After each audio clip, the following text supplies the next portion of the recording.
Tore on tõdeda, et mitte üksnes riiklikud ametkonnad ei tunnusta meie vabatahtlikke päästjaid, abipolitseinikke ja inimesi, kes märkavad, hoolivad ning elusid päästavad, vaid seda teeb ka äriettevõte IF Kindlustus, kes juba 2 aastat järjest otsib sangareid tavaliste Eesti inimeste seast. Me otsisime võimalust, et kuidas siis anda omapoolne panus või kuidas tunnustada neid inimesi, kes on valmis oma vabatahtlikust ajast panustama Eesti turvalisusesse.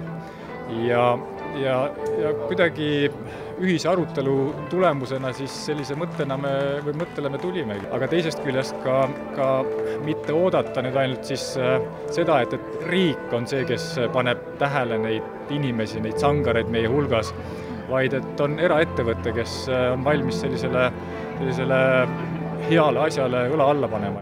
Täna tõsteti eriliselt esile 4 inimest: aasta eestvedajat, aasta märkajat, aasta eeskuju ja aasta elupäästjat.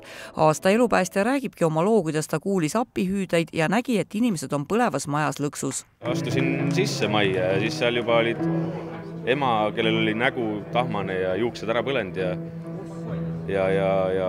ja lapsi aitas seal riidesse. Ma läksin appi, aitasin ka 4 jopet selga, jalanõud jalga ja juhatasin majast välja, siis läksin tagasi majja, võtsin välja voolu, tõin selle ema telefoni ja siis uurisin, tõmbasin uksed kinni, et hapniku peale ei saaks siis põleng. Suvel käis meediast läbi lugu sellest, kuidas rongijuht märkas rööbastel väikelast, kes veel korralikult rääkidagi ei osanud, peatas rongi ja tõi lapse rööbastelt ära.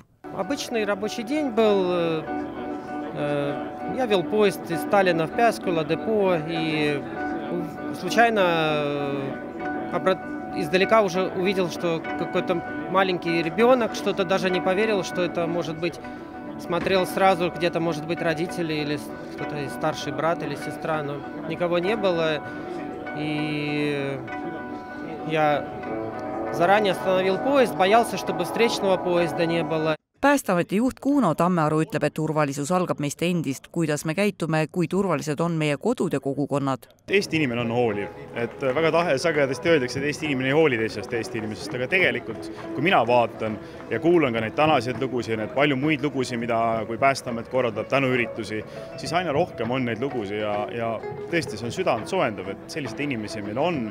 Ja ma arvan, et meie ühiskond ikkagi väga selgelt liigub sinna poole, et kogukonnad tulevad kokku, abistatakse üksteist ja saadakse ka aru, et kui ise käitun turvaliselt ja kui minul on kõik asjad korras, siis teen oma lähedastel asjad korda, et see ongi õige suund.